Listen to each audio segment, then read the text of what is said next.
Pessoal, eu fui incumbido da responsabilidade de estar encerrando essa série, chamada O Retorno, em que nós estivemos estudando, e analisando as 7 igrejas, ali no livro do Apocalipse. Então, o pastor Neto iniciou essa série, a pastora Patrícia no sábado passado, e hoje eu vou estar encerrando. Nós vamos estar estudando as 2 últimas igrejas, a igreja de Filadélfia e a igreja de Laodiceia. Sendo bem sincero, eu acredito que deveria ter mais um culto para que a gente pudesse fazer uma igreja hoje e uma igreja no próximo sábado, porque são igrejas que nós conseguimos tirar ensinamentos e princípios tremendos quando nós lemos acerca dessas 2 igrejas. Então nós vamos começar abrindo o livro de Deus, a palavra de Deus, a Bíblia, no livro de Apocalipse. Se você tem aí sua Bíblia, se você tem seu celular, abra lá no último livro da Bíblia Sagrada, e no capítulo 3, a partir do versículo 7, nós vamos ler primeiro sobre a igreja de Filadélfia, vamos na sequência, e depois nós vamos retornar à Bíblia para ler sobre a igreja de Laodiceia. Como fui informado de que hoje a gente vai fazer uma vigília e vamos encerrar lá para meia-noite, então vai dar tranquilo para a gente estudar as 2 igrejas. O pessoal da Rede Livre está tranquilo, tem um compromisso depois? Não, Eu fiquei sabendo que vocês iam para diante do trono lá, BH, mas vai ficar por aqui mesmo, Beleza. E prepara um repertório, que hoje queremos mais louvor desse aí. Amém? Brincadeiras à parte, vamos ler a palavra de Deus. Eu queria que você ficasse em pé em reverência a essa santíssima palavra do Senhor. Se todos acharam, digam amém. Se não achou, misericórdia. É o último livro. É o capítulo 3. Capítulo 3, a partir do verso 7. Ao anjo da igreja em Filadélfia, escreve: estas coisas diz o santo, o verdadeiro, aquele que tem a chave de Davi, que abre e ninguém fechará, e que fecha e ninguém abrirá. Conheço as tuas obras, eis que tenho posto diante de ti uma porta aberta, a qual ninguém pode fechar, que tens pouca força. Entretanto, guardaste a minha palavra e não negaste o meu nome. Eis, farei que alguns dos que são da sinagoga de Satanás, desses que a si mesmos se declaram judeus e não são, mas mentem, eis que os farei vir e prostrar-se aos teus pés, e conhecer que eu te amei. Porque guardaste a palavra da minha perseverança, também eu te guardarei da hora da provação, que há de vir sobre o mundo inteiro, para experimentar os que habitam sobre a terra. Venho sem demora, conserva o que tens, para que ninguém tome a tua coroa. Ao vencedor faloei coluna no santuário do meu Deus, e daí jamais sairá. Gravarei também sobre ele o nome do meu Deus e o nome da cidade, o nome da cidade do meu Deus, a nova Jerusalém, que desce do céu, vinda da parte do meu Deus, e o meu novo nome. Quem tem ouvidos ouça o que o Espírito diz às igrejas. Vamos orar, pessoal, nesse momento. Feche seus olhos, pode sentar também se quiser.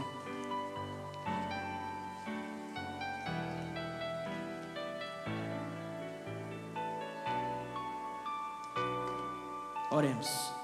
Senhor nosso Deus, muito obrigado, Senhor, pela tua palavra, que é viva, eficaz, que permanece até hoje, Senhor.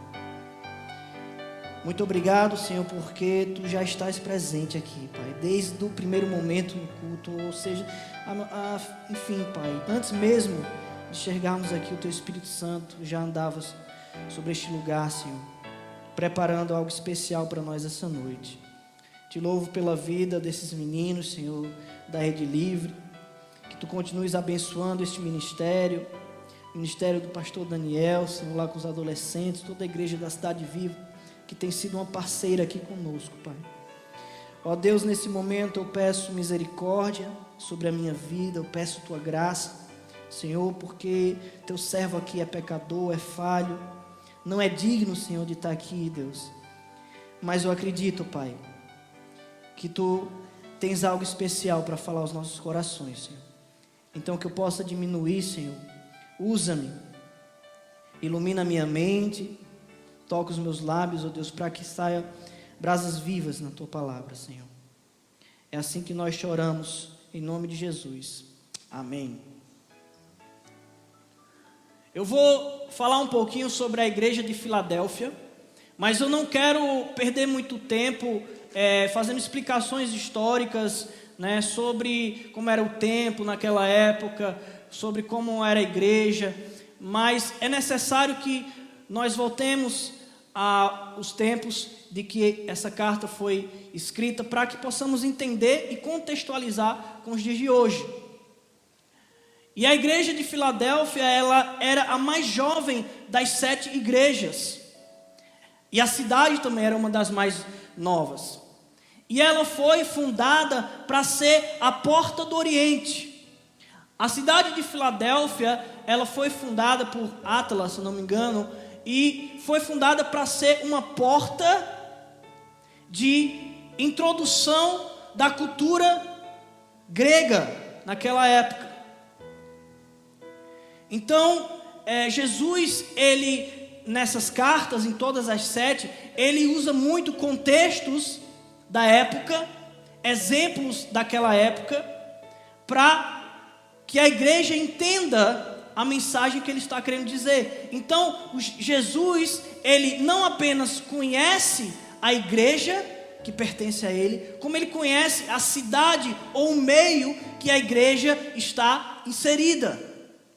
Então, quando Jesus, ele fala, ele relata aqui, ele manda essa mensagem para a igreja de Filadélfia, ele está mandando, observando o contexto daquela época. Beleza? A cultura, como que os povos viviam naquela época. E como o tema, a série que nós vamos estar encerrando essa noite é sobre o retorno, eu separei alguns tópicos de que nós conseguimos retirar aqui da palavra de Deus, né? No capítulo 3, nos versículos 7 ao 13, certo? Sobre a igreja de Filadélfia. Então, se você nunca observou esses princípios, ou nunca viveu esses princípios que nós vamos estar tratando essa noite, você irá. Se você já viveu, você retornará. Beleza? O retorno.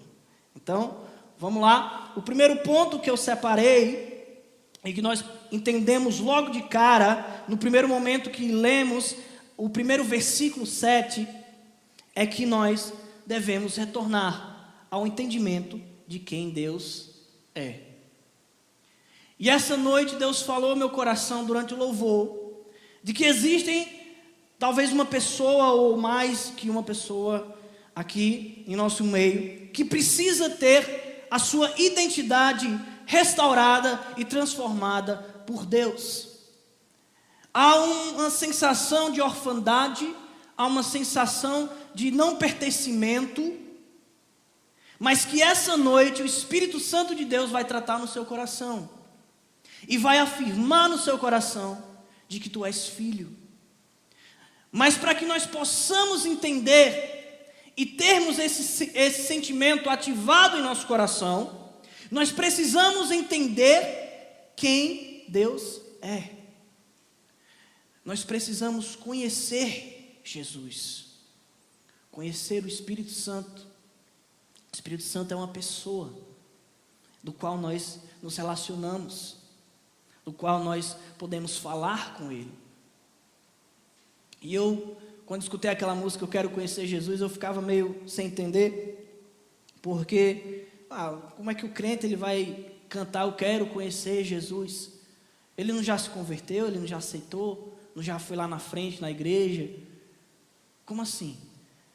É porque nós, muitas vezes, temos o entendimento de quem Deus é, porque alguém falou, porque você leu em algum lugar, mas muitas vezes nós não verdadeiramente o conhecemos. Nós não temos um relacionamento de intimidade com o Pai, e isso muitas vezes reflete na forma em que nós nos portamos como cristãos. Veja bem, muitos jovens que infelizmente não tiveram a presença paterna no seio familiar, eles crescem, eu não estou dizendo que não é regra, certo? Há exceções, mas em sua grande maioria, aqueles que não tiveram uma presença paterna, do qual pudesse se espelhar, do qual pudesse ser orientado, não conheceram seu pai, muitas vezes eles não conseguem achar sua verdadeira identidade, e vão crescendo com aquele conflito, porque não há uma referência. E aqui o texto, eu acho muito interessante quando Jesus fala à igreja, ele reafirma quem ele é, para que nós possamos entender, e a partir do entendimento de quem Deus é, nós possamos entender quem nós somos. E aqui nós vemos que ele diz, aquele que é santo. Santo, que vem da palavra hebraica kadosh, ou da grega hagios, também significa separado. Aquele que é separado do pecado, da impureza, da imoralidade. E a partir do momento em que nós identificamos que o nosso Pai é santo, que nós entendemos que Ele é santo, incorruptível, em nosso coração arde um desejo de buscar essa semelhança, de buscar essa santidade. E essa noite eu oro a Deus, eu peço a Deus, ao Espírito Santo de Deus, de que Ele ative em seu coração esse sentimento de identidade de filho, que busca ser parecido com o Pai, que agrada fazer a vontade do Pai. E eu acredito que a palavra santo, quando Deus diz que Ele é santo e que nós também somos santos, eu acredito que não fala apenas de separados de algo, mas separados para algo também. Então, quando entendemos a santidade de Deus e que nós devemos buscar essa santidade também, entendemos que fomos separados não apenas para ser, mas para fazer pelo reino.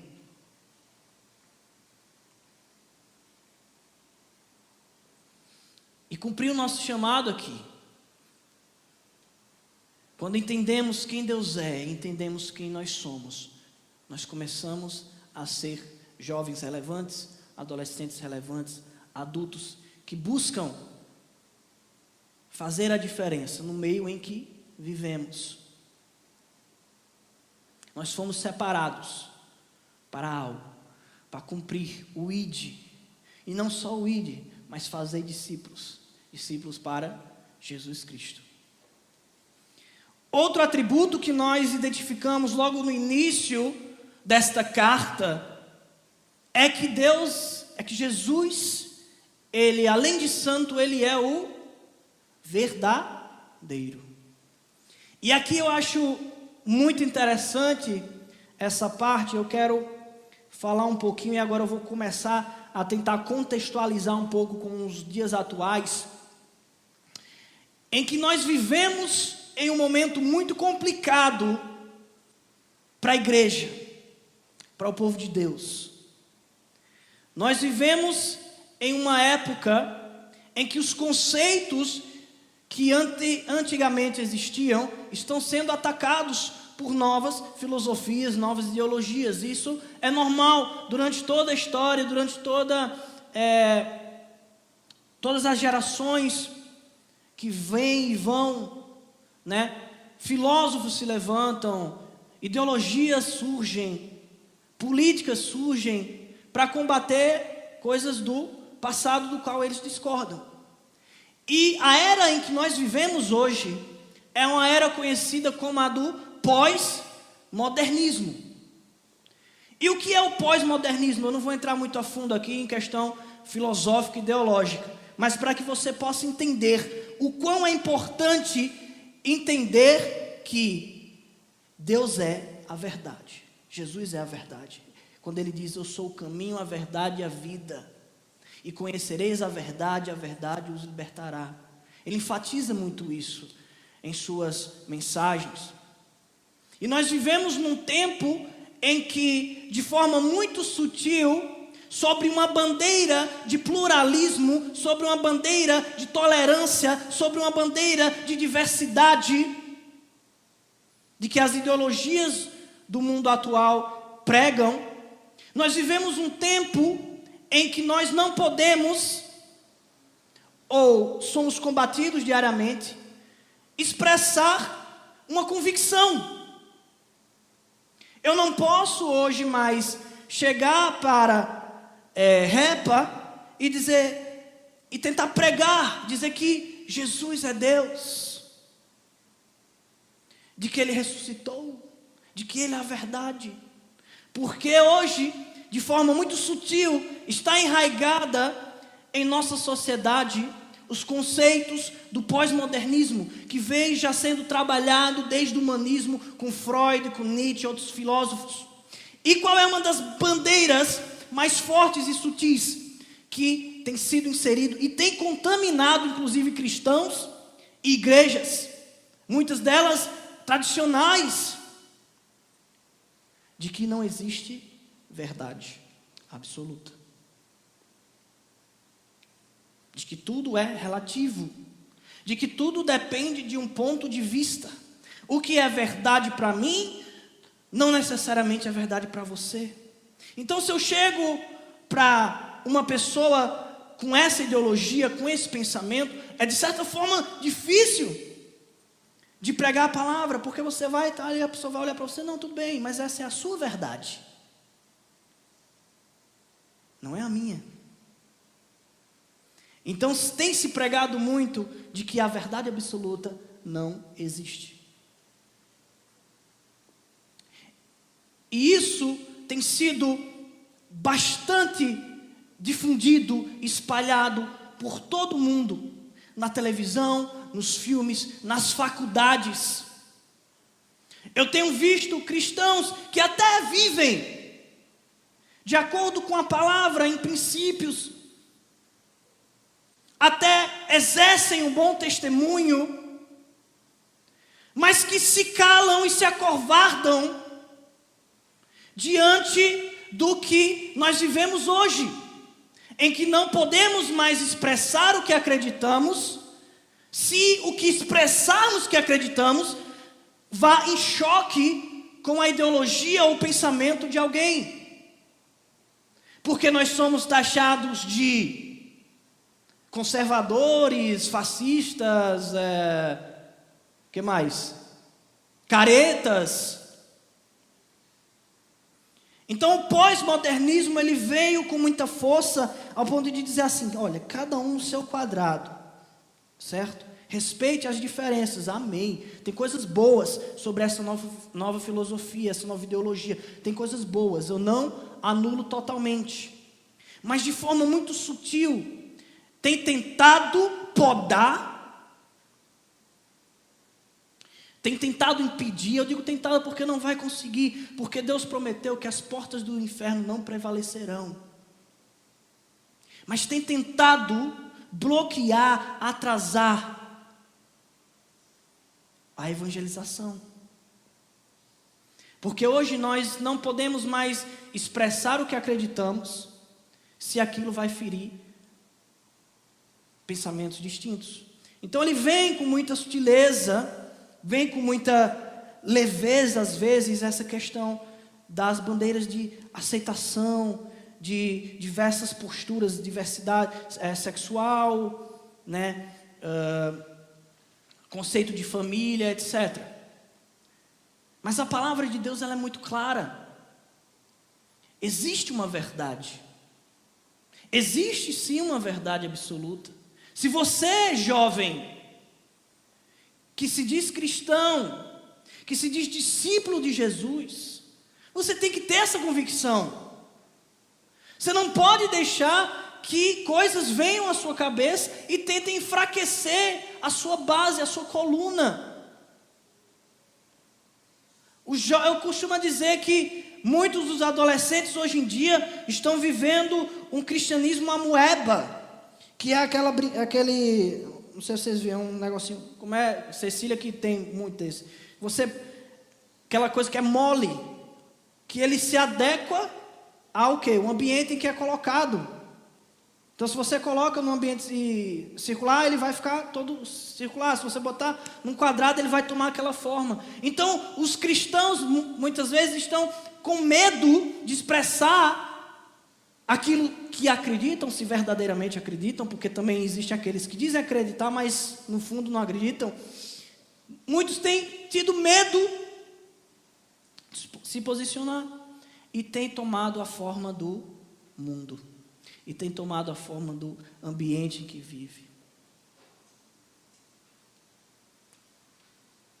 E eu estava na pizzaria há uns 2 dias atrás, no aniversário de uma amiga da gente, da minha esposa, e no finalzinho assim, do nada, assim, ela chegou para mim e fez: Christian, tu és termômetro ou termostato? É termostato, né? Vocês aí que estão na vestibular aí, Enem. Você é termômetro ou termostato? Quem é que pode me dizer a diferença entre um e outro? O que é que o termômetro faz? Ele mede a temperatura, ou seja, ele vai ficar de acordo com a temperatura do ambiente. Já o termostato, ele faz o quê? Ele determina a temperatura. Então eu pergunto a vocês, deixa eu tomar um gole aqui que vai ficar frio. E eu esqueci, isso tem que ser a primeira coisa antes de pregar. Entendeu? Porque o pastor ele faz toda uma propaganda e eu tenho que manter aqui a tradição, né? Pastor Neto.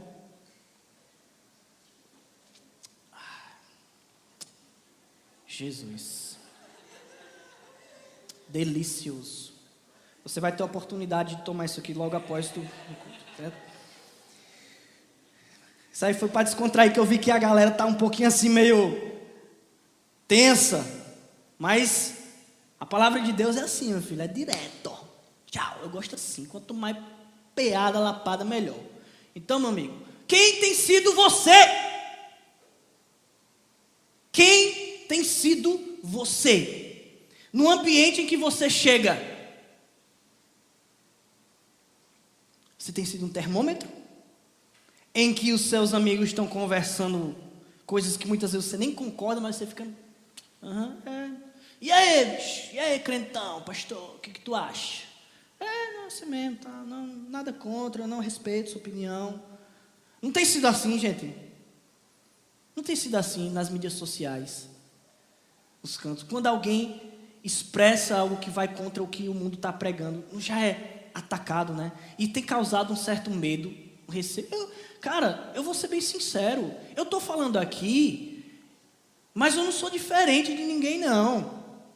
Muitas vezes eu vejo postagens e discussões e eu me coçando, cara, botar aqui o que eu acredito na palavra. E aí eu recuo, vou nada, velho. Daqui a pouco vai estar um monte de comentário. E eu sou assim também. Mas nas oportunidades em que tivermos para pregar a palavra, para pregar a verdade, que é Jesus, Filho do Deus vivo, que ressuscitou sim ao 3º dia. E aqui eu abro um parênteses, teve um pastor, que eu não vou dizer o nome, porque eu não quero dar ibope a ele, mas que ele colocou um vídeo, uma postagem dizendo que a ressurreição de Cristo foi apenas uma ideologia gerada pelos apóstolos para espalhar a filosofia cristã, de que na verdade Jesus não ressuscitou. Mentira! Ressuscitou sim. Jesus ressuscitou, Jesus é Deus, e esses falsos profetas no fim dos tempos vão ser desmascarados. Então, se você tiver a oportunidade de pregar a palavra de Deus, de pregar a verdade, faça. Não devemos nos... É minha filha. Filha, está atrapalhando papai. Beijo, amor, te amo. Coisa linda. Então, que não sejamos termômetro, pessoal. Que é mais fácil se calar, recuar, que sejamos termostato. Onde quando nós chegamos o pessoal já, epa, vamos parar aqui que chegou o cabo aqui e o negócio aqui é diferente com ele. Amém? Eu dei uma viajada aqui, saí um pouco do contexto aqui, mas é porque Deus, quando eu comecei a estudar aqui sobre a igreja de Filadélfia e sobre a igreja de Laodiceia, eu vi algo tão contextualizado, tão atual, que Deus começou a mexer comigo sobre essa questão da verdade, de que existe sim, de que Ele é a verdade, Ele é absoluto, de que pecado é pecado, não é relativo, de que existe sim uma ética, uma moral pregada na palavra, e que a moral não é algo pessoal, algo que é moral para mim, talvez não é para você. Existe sim, os princípios de Deus são imutáveis. A palavra foi escrita num contexto, foi escrita numa época, mas o princípio, a essência da palavra de Deus, ela é imutável e para todo sempre. O segundo ponto que nós conseguimos identificar aqui e que agrada o coração de Jesus com a igreja de Filadélfia, e a igreja de Filadélfia ela foi uma das duas igrejas, foram escritas cartas a 7 igrejas, mas somente 2 foram elogiadas, só elogiadas, que foi a igreja de Filadélfia e a igreja de, quem sabe aí? Esmirna, né? E uma das virtudes desta igreja, que agradou bastante o coração de Jesus, que nós lemos aqui nos versículos, é que era uma igreja fiel. Uma igreja fiel. E aqui eu convoco vocês jovens, adolescentes, Igreja Batista da Orla, Cidade Viva, Presbiteriana, retornem à fidelidade. Nós vimos aqui que a igreja de Filadélfia era uma igreja o quê? Pobre. Era uma igreja fraca aos olhos do mundo. Mas Deus se agradou do quê? Da fidelidade. Eles eram fiéis à palavra de Deus. Eles eram fiéis ao nome de Jesus. O quão lindo esse nome é. Maravilhoso. Deus forte. Príncipe da paz. E Hernandes Dias Lopes, ele coloca no seu livro sobre Apocalipse e sobre Filadélfia, que para uma igreja sem forças aos olhos do mundo, Jesus a parabeniza pela sua fidelidade. A igreja tem pouca força, talvez por ser pequena, talvez aqui como nossa juventude. E hoje até que está um número legal. Mas quantas vezes nós tivemos aqui? 10, 8. E sabe de uma coisa? Eu não vou ser hipócrita ao ponto de dizer, não, eu não quero não ao culto jovem bombando. Não quero que venham mais jovens, venham convidados. Não, eu quero isso. Mas acima disso, muito mais além do que isso, eu gostaria de ver jovens comprometidos, fiéis à palavra de Deus, que sentem prazer em estudar a palavra. E é conhecido de que nós jovens, eu me coloco aqui, nós não gostamos muito de ler, principalmente textos complexos como Apocalipse, mas hoje em dia nós temos tantos instrumentos como os livros expositivos e coisas que nos ajudam a compreender. Eu confesso de que se eu não tivesse acesso talvez ao livro aqui de Hernandes Dias Lopes, eu não ia entender nada. Mas primeira coisa, para que esse amor seja gerado no seu coração, ore. Peça a Deus, peça o Espírito Santo. E isso tem sido minha oração já por um bom tempo. Desde que eu senti o chamado para começar a estudar mais sobre teologia, para começar a pregar, iniciei o ministério no louvor, mas apenas bagunço mais aqui do que ajudo os meninos no louvor. Mas aí senti o chamado de pregar e tem sido minha oração. Deus, me dá amor, paixão pelo estudo da Tua Palavra. E deixa eu te dizer uma coisa, Ele dá. Se você pedir, Ele dá aquela vontade, aquela fome, aquela sede pelo estudo da palavra dele. Talvez por ser pequena, talvez por ser formada de crentes pobres e escravos. Filadélfia era uma cidade pobre. A igreja de Filadélfia ela era formada por crentes sem muito poder aquisitivo, formado por escravos. Talvez por não ter influência política, era uma igreja pequena, social, mas ela tem guardado a palavra de Cristo e não tem negado seu nome. E que esse seja o nosso desejo. E deixa eu te dizer uma coisa. Talvez você não tenha o poder aquisitivo que você gostaria de ter. Talvez no meio dos seus amigos você é aquele que não tem tanto. Talvez você é o que se sente menos capacitado na igreja, ou na faculdade, no seu trabalho. Mas Deus tem algo grande para você. Porque a sua força, ela não vem de dentro, nem de fora. Ela vem do alto, ela vem de Deus. Então creia nisso, guarde isso no seu coração. Deus tem algo grande para você fazer no reino dele. Deus escolhe as coisas fracas para envergonhar as fortes.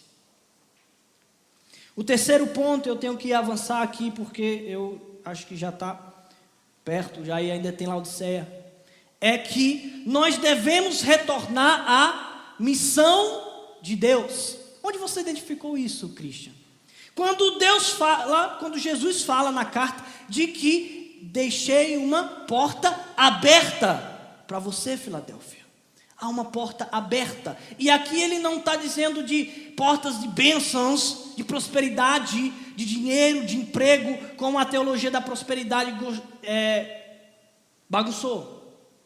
Aqui ele fala uma porta aberta missional, uma porta aberta ministerial para aquela igreja, uma porta aberta para a evangelização, uma porta aberta para a salvação, de que a fidelidade desta pequena igreja, desta pobre igreja, com Jesus, com sua palavra e com seu nome, abriu uma porta para que ela fosse usada de forma tremenda por Deus em seu meio.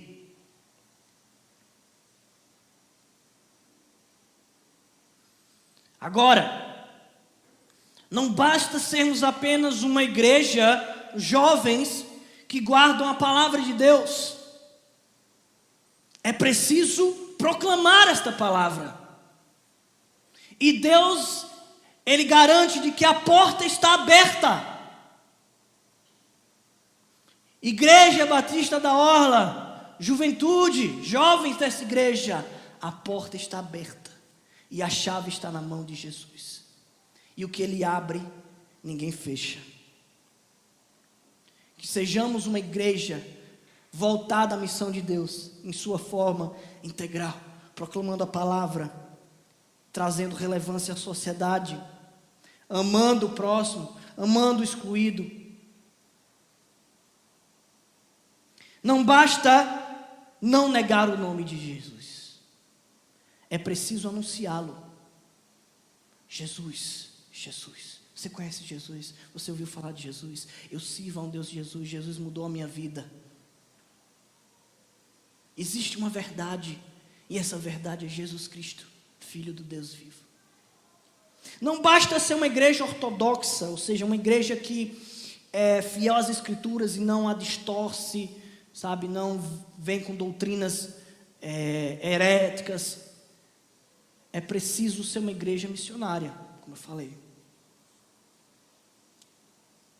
E por fim, sobre a igreja de Filadélfia, o último ponto de que nós conseguimos identificar aqui com a leitura é que nós devemos se espelhar na igreja de Filadélfia, confiar em Deus e retornar à fé e à esperança. Porque ele diz: porque guardastes a minha palavra, foste fiel ao meu nome, eu os livrarei no finalzinho, vocês lembram que a gente leu? Das provações que assolarão os fins dos tempos. Então há uma promessa de Deus para nós. Se apegue a isso, a esperança de que os céus descerão, de que nós iremos viver com Ele na Nova Jerusalém. Quantos creem nisso? Diga amém. Tenha fé, tenha esperança. O fim está próximo. Guarde a sua coroa, para que você não perca no meio do caminho. E quando chegar a hora, você suba com Ele. Amém? Esses são os ensinos de Filadélfia. E vamos agora bem rapidinho. Prometo que vou tentar fazer em 10 minutos. Eu prolonguei alguns pontos aqui. E como eu disse, 2 igrejas para tratar em um único sábado é um pouco complicado. Beleza? Então vamos agora abrir em Apocalipse 3. Dos versículos 14 ao 22. Esperar 2 segundos. 1, 2, vamos lá.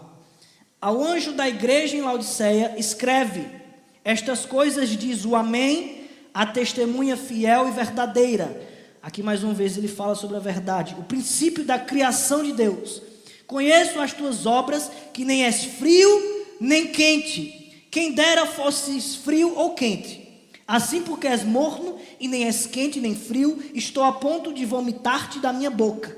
Pois dizes: estou rico e abastado e não preciso de coisa alguma, e nem sabes que tu és infeliz, sim, miserável, pobre, cego e nu. Aconselho-te que de mim compres ouro refinado pelo fogo para te enriqueceres, vestiduras brancas para te vestires, a fim de que não seja manifesta a vergonha da tua nudez, e colírio para ungir os olhos, a fim de que vejas. Eu repreendo e disciplino a quantos amo. Sê, pois, zeloso e arrepende-te. Eis que estou à porta e bato. Se alguém ouvir a minha voz e abrir a porta, entrarei em sua casa e cearei com ele, e ele comigo. Ao vencedor, dar-lhe-ei sentar-se comigo no meu trono, assim como também eu venci e me sentei com meu Pai no seu trono. Quem tem ouvidos, ouça o que o Espírito diz às igrejas. Aqui tem algo muito interessante, e que é mais comum do que nós imaginamos.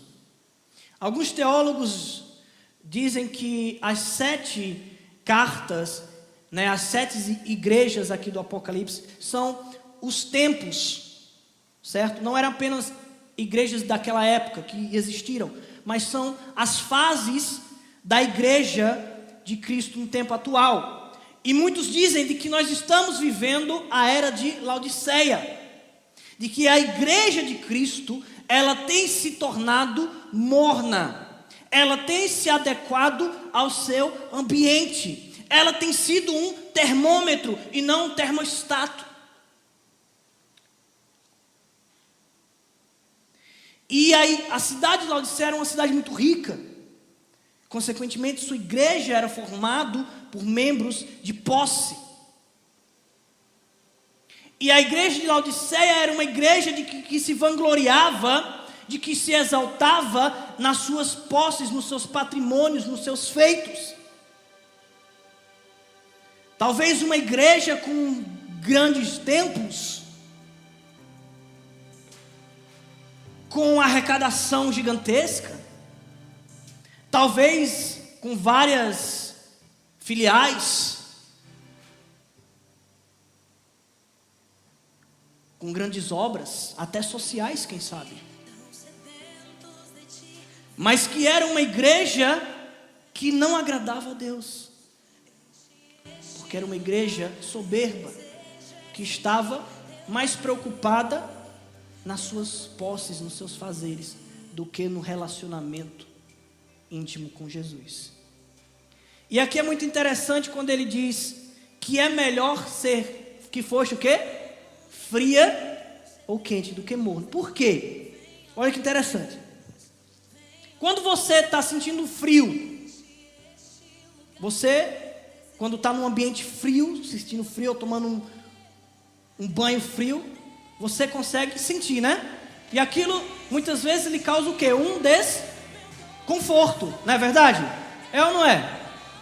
E o que você faz se você for uma pessoa normal? Quando está sentindo frio, você tenta o quê? Se aquecer. Você vai em busca de se agasalhar ou em busca do fogo, de uma lareira para se aquecer. Mas a partir do momento em que você está morno, você se sente o quê? Confortável. Baixa só um pouquinho aqui no retorno a música. Eu sei que é para encerrar, tô ligado, porque isso é a saideira, né, pai? Se liga aí, termina logo. Mas só um pouquinho, eu estou terminando. Então, quando nós estamos mornos, nós estamos o quê? Confortáveis. Então aqui, essa é uma palavra direcionada à igreja. E o William Hendrickson, ele disse que é muito mais fácil você convencer ao frio, aquele que está na imoralidade, aquele que está distante de Deus, de que ele precisa de Deus, do que aquele que está morno, na religiosidade, achando que está tudo bem. E é muito comum isso. Eu vivi assim. Durante muito tempo da minha vida, eu frequento a Igreja Batista da Orla todos os sábados, vou nos domingos, eu sirvo no ministério de louvor, eu sirvo na ação social, eu faço muito. Mas está morno. E se você não buscar se aquecer, Jesus vai vomitar você. Então que hoje, essa noite, nós possamos nos avaliar, pedir: Deus, sonda meu coração. Ele está frio, ele está quente, ele está morno. Taca o fogo, Deus. Taca o fogo dentro de mim, porque eu quero queimar, eu quero arder, eu quero determinar o ambiente em que eu andar. Irmãos, por isso que é importante, sabe? E por muito tempo eu achei que a vida cristã poderia ser de certa forma individual, assim, sabe? Individualista.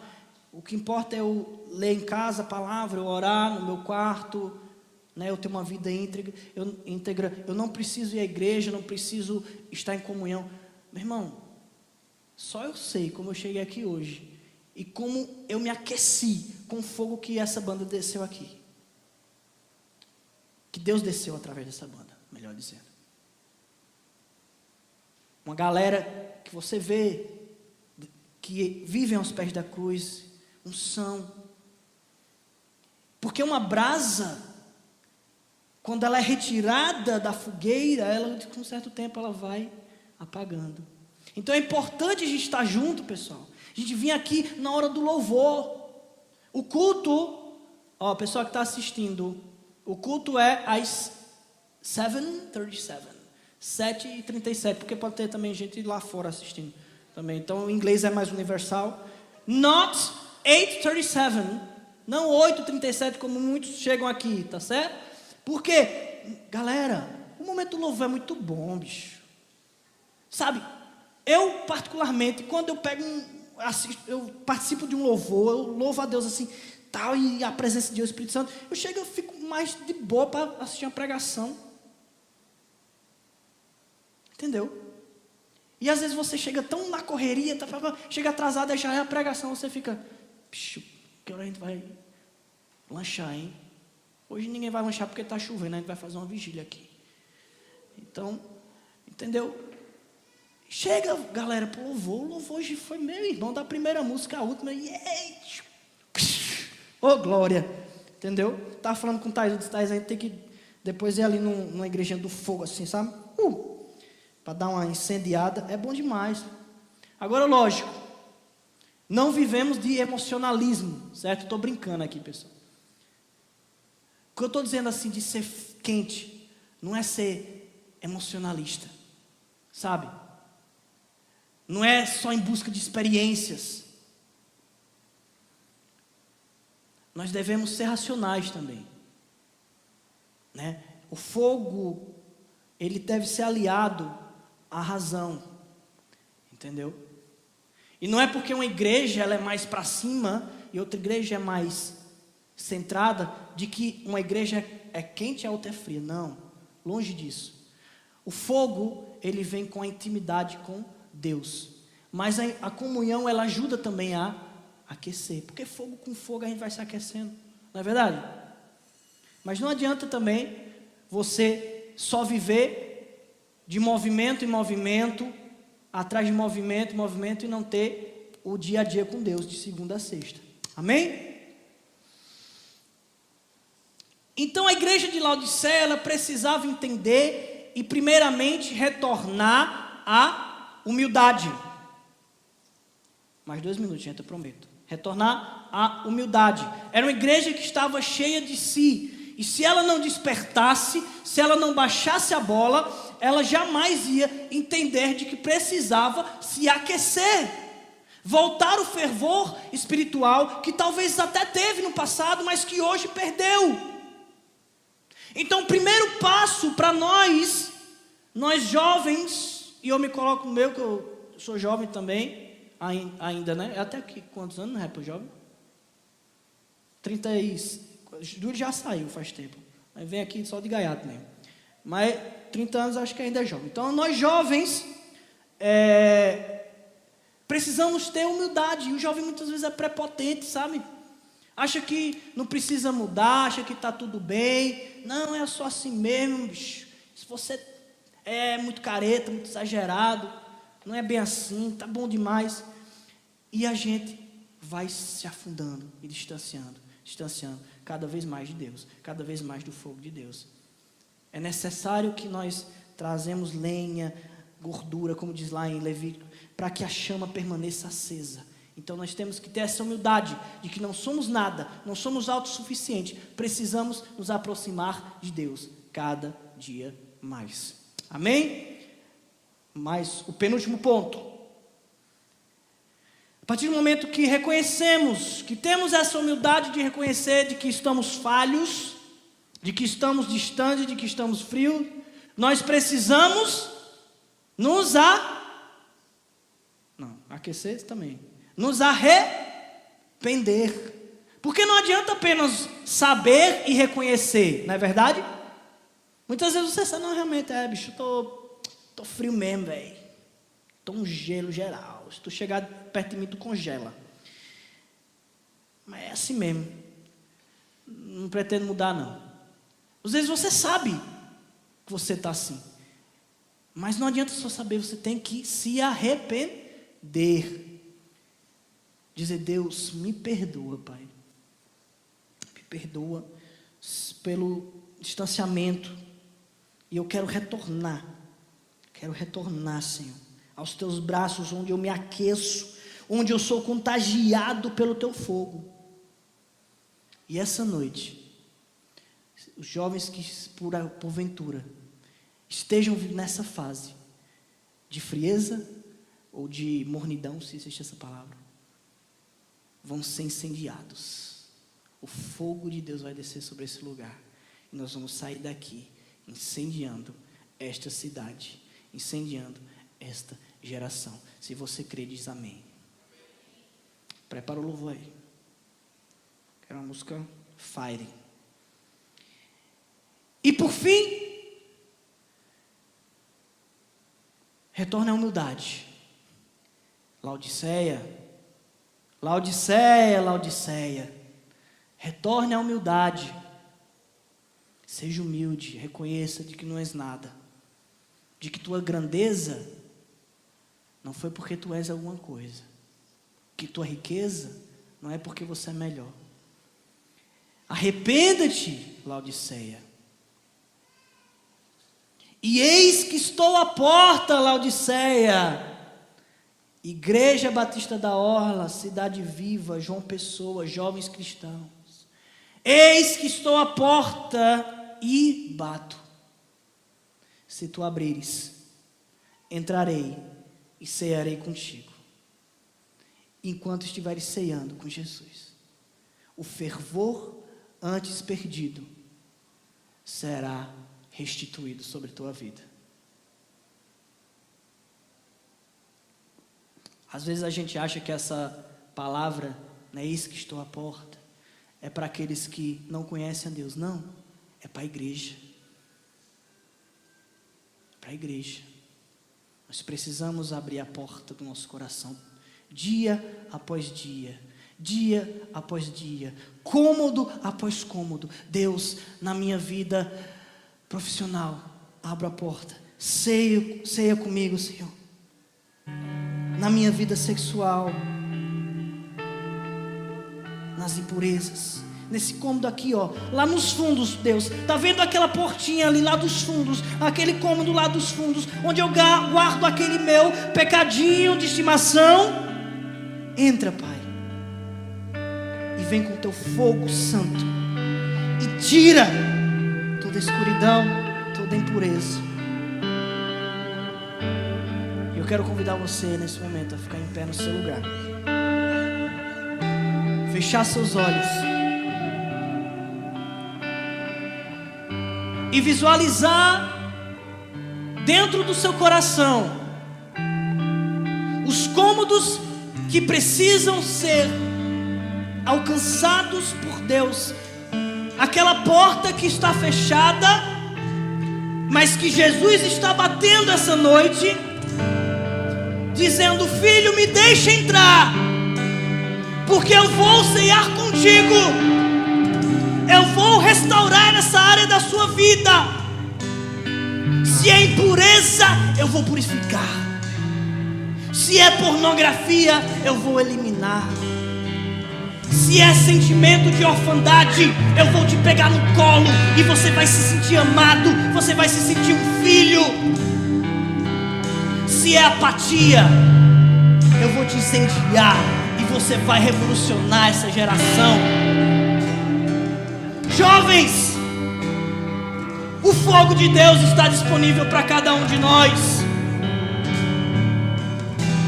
O Espírito Santo é real, é vivo, e Ele está aqui, passeando em nosso meio, tocando os nossos corações. Abra o seu coração, receba o fogo que vem do céu. E queima, queima, queime e aqueça essa cidade. João Pessoa vai ser conhecida como uma cidade viva, uma cidade que arde, que queima, e vai contagiar o Brasil a partir daqui, desses jovens, talvez de igrejas pequenas como essa da Orla, que aos olhos do mundo pode parecer fraca, pode parecer pobre, mas existe uma porta aberta e a chave está na mão de Jesus Cristo, Filho do Deus vivo, nosso Senhor. E quando Ele abre, ninguém pode fechar. Derrama teu fogo, Senhor, sobre estes jovens, ó Pai. Aquece os nossos corações. Precisamos tanto da tua presença, do teu mover, do teu transformar. Arranca, Senhor, nos perdoa, Deus. Ó Pai, nos perdoa, Deus. Espírito Santo, Tu és bem-vindo essa noite. Sopra, Espírito